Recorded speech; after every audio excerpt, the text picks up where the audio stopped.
Yo, what's up, guys? Welcome back to another video. I got 5 huge leveling tips for Diablo 4. I think they really help. They would have helped me out if I knew them when I first started, but I think they'll help you out, especially during the betas and for sure when the game comes out fully.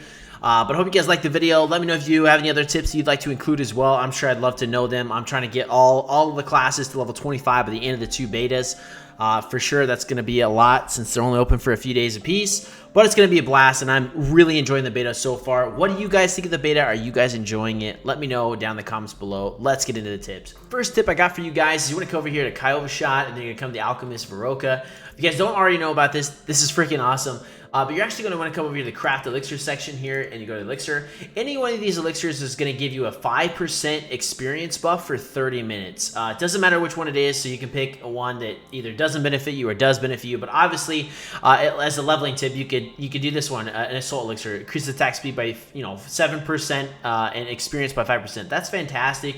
You could even do shadow resistance by that. You could do poison resistance if you're struggling with something like that. Third eye increases dodge by 5%. That's awesome. So, but you've got to be using these elixirs. They don't even take that much materials to get. You get them just out in the world. But the 5% experience for 30 minutes is huge. That will honestly help you out a ton as you're leveling throughout the game when this game comes out or if you're playing the betas. All right, this next leveling tip is actually kind of bigger than you'd think. But if you're going to want to go in your map here and then you click view rewards, you can see here, once you start to unlock, waypoints, strongholds, side quests, areas discovered, side dungeons, all that stuff, there's so much to do in this beta. It's crazy.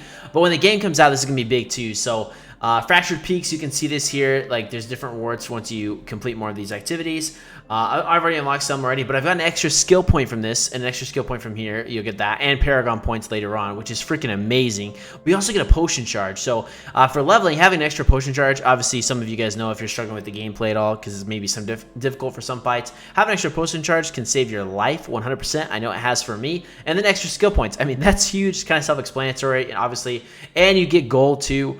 So you can upgrade weapons, buy new weapons, whatever you need to upgrade gear, all that jazz. So, I mean, this is super important. So be working on this region progress.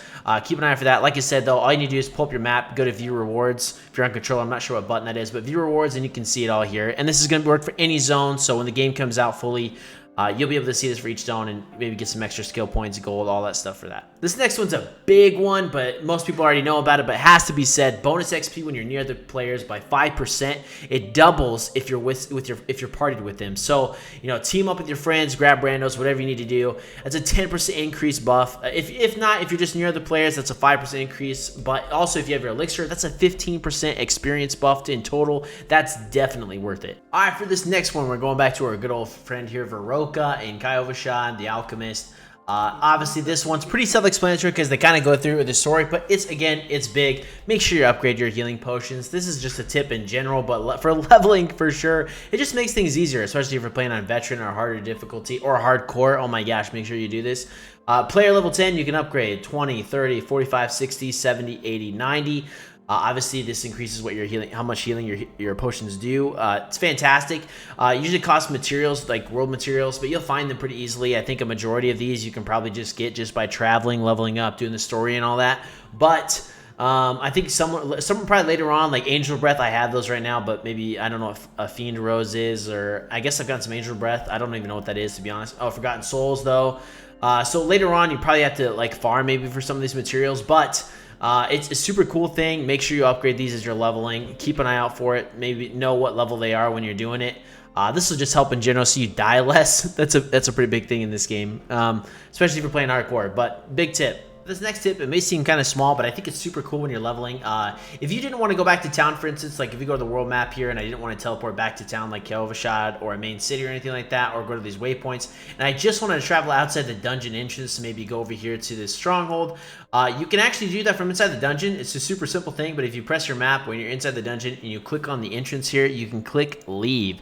It's as simple as that. You leave the dungeon and you go right to the entrance. I think this could save time if you're rerunning through dungeons. Maybe it's easy and you're trying to get extra extra XP. Or like I said, if you're trying to get somewhere else closer, you don't want to go to a waypoint. It's a small thing, but I think it'll add up. Those are my 5 huge leveling tips for Diablo 4. I really wish I knew them when I first started. I'm sure I'm going to have more leveling tips, so I'll make some videos in the future for that. But if you guys have any additional leveling tips too, let me know down in the comments below. I'm sure I'd like to know, and other people would as well. I have been loving this game. I still plan to level each class level 25 during the betas, and then obviously I'm going to be grinding this game when it comes out in June. Hope you guys are enjoying it as well. Thank you guys so much for watching. I really appreciate it. If you like the Diablo 4 content, stick around, hit that like button, hit that sub button. We'll be making a ton more content like this. I'm Hosheezy. You're awesome. Until next time, peace.